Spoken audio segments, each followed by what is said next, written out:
दोस्तों, स्पेन एक ऐसा देश जहां आज सड़कों पर गूंज रहे नारे सिर्फ एक विरोध नहीं बल्कि एक गहरी सोच और डर को दिखाते हैं। Spain is a Christian country, save our identity. और कुछ जगहों पर सीधे तौर पर इस्लाम और मुस्लिम इमिग्रेशन के खिलाफ भी आवाजें उठती सुनाई देती हैं। लेकिन क्या ये सच में सिर्फ इस्लाम के खिलाफ लड़ाई है या फिर इसके पीछे एक बड़ी कहानी छिपी हुई है जिसे समझना जरूरी है। जब आप सोशल मीडिया पर इन प्रोटेस्ट की क्लिप्स देखते हैं तो पहली नजर में यही लगता है कि लोग सीधे सीधे मुसलमानों के खिलाफ खड़े हैं। भीड़, गुस्सा, नारे, सब कुछ यही इशारा करता है। लेकिन अगर हम इस पूरी स्थिति को गहराई से समझने की कोशिश करें तो हमें पता चलता है कि ये मामला सिर्फ एक धर्म तक सीमित नहीं है।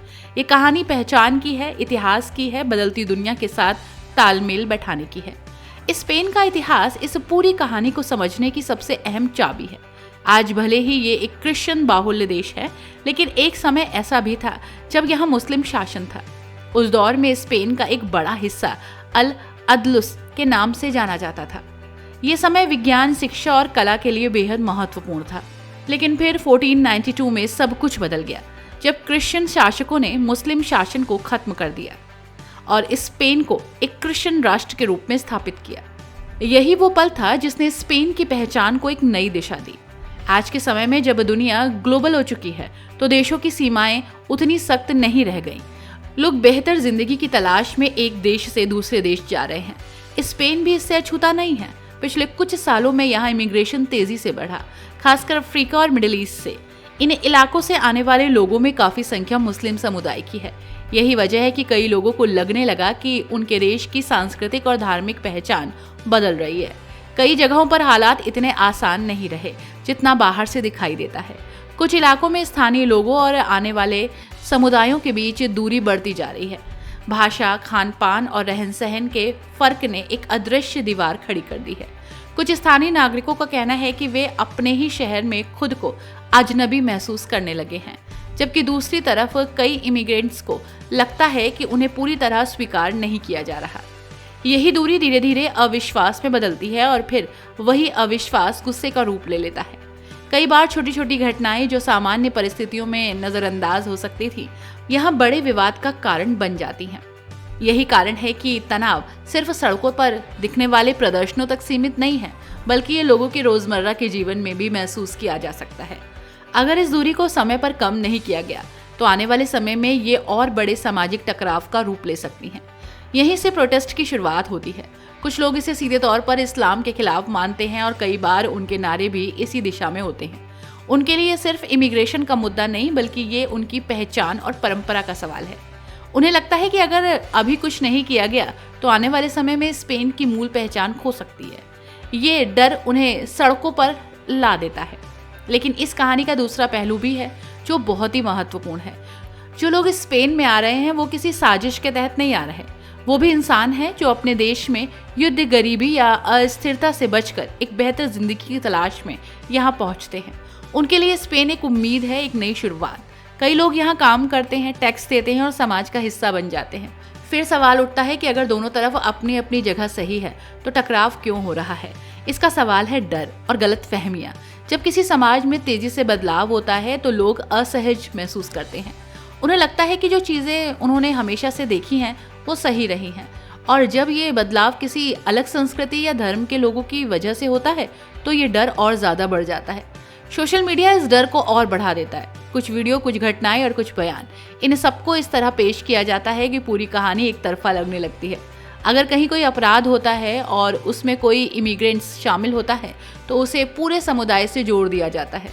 इससे लोगों के मन में गुस्सा और अविश्वास बढ़ता है और यही गुस्सा फिर प्रोटेस्ट में तब्दील हो जाता है। स्पेन के कुछ शहरों में हुए हालिया प्रदर्शनों में ये साफ देखा गया कि लोगों के बीच ये भावना मजबूत हो रही है। वे अपनी संस्कृति, अपनी भाषा और अपने धर्म को बचाने की बात कर रहे हैं। कुछ जगहों पर ये भावनाएं इस हद तक बढ़ जाती हैं कि सीधे तौर पर इस्लाम के खिलाफ बयान दिए जाते हैं, लेकिन ये पूरी तस्वीर नहीं है। कई लोग ऐसे भी हैं जो इन प्रोटेस्ट से सहमत नहीं हैं। उनका मानना है कि स्पेन एक आधुनिक और लोकतांत्रिक देश है जहाँ हर किसी को बराबरी का अधिकार मिलना चाहिए। वे कहते हैं कि अगर कोई व्यक्ति कानून का पालन करता है और समाज में योगदान देता है तो उसके धर्म या पृष्ठभूमि से फर्क नहीं पड़ना चाहिए। उसके लिए ये मुद्दा इंसानियत और समानता का है। सरकार के लिए ये स्थिति बेहद जटिल हो जाती है। एक तरफ उसे उन लोगों की बात सुननी पड़ती है जो प्रोटेस्ट कर रहे हैं, दूसरी तरफ उसे ये भी सुनिश्चित करना पड़ता है कि किसी के साथ भेदभाव ना हो। अगर सरकार सख्त इमिग्रेशन पॉलिसी बनाती है तो उसे आलोचना का सामना करना पड़ता है, और अगर वो ऐसा नहीं करती है तो लोगों का गुस्सा झेलना पड़ता है। यही वजह है कि ये मुद्दा सिर्फ सड़कों तक सीमित नहीं है, राजनीति का भी एक बहुत ही इम्पोर्टेंट पार्ट है। इतिहास हमें सिखाता है कि जब भी समाज में इस तरह का टकराव होता है तो उसका असर लंबे समय तक रहता है। अगर इसे सही तरीके से नहीं संभाला गया तो ये समाज को बांट देता है, लेकिन अगर समझदारी से काम लिया जाए तो ये एक बेहतर और संतुलित समाज की ओर ले जा सकता है। आज स्पेन उसी मोड़ पर है। एक तरफ उसकी पुरानी पहचान और दूसरी तरफ एक नई दुनिया का दबाव। इन दोनों के बीच संतुलन बनाना आसान नहीं है, लेकिन यही वो चुनौती है जो हर आधुनिक देश को फेस करनी पड़ती है। इस पूरी कहानी में सबसे ज़रूरी बात यह है कि हम इसे एक ही नज़रिए से ना देखें। अगर हम इसे सिर्फ इस्लाम के खिलाफ प्रोटेस्ट कहेंगे तो हम इसके कई अहम पहलुओं को नज़रअंदाज करेंगे, और अगर हम इसे पूरी तरह से नकार देंगे तो हम उन लोगों की भावनाओं को समझ नहीं पाएंगे जो सड़कों पर हैं। अंत में सवाल वही है, क्या ये सिर्फ एक धर्म के खिलाफ गुस्सा है, या फिर ये एक गहरी असुरक्षा और बदलाव का डर? क्या ये अपनी पहचान को बचाने की कोशिश है, या फिर एक ऐसा टकराव जो समझ की कमी से पैदा हुआ है?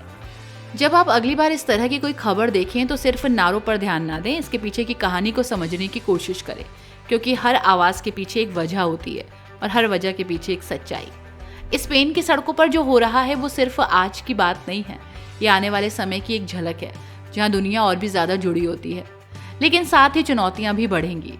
ये हम पर निर्भर करता है कि हम किन चुनौतियों को किस तरह से फेस करें।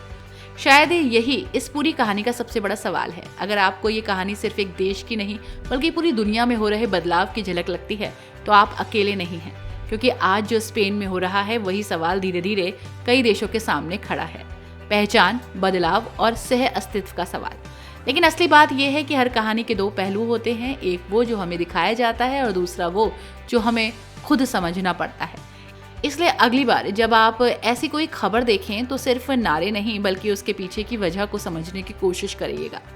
आज आप इस पूरे मुद्दे को कैसे देखते हैं?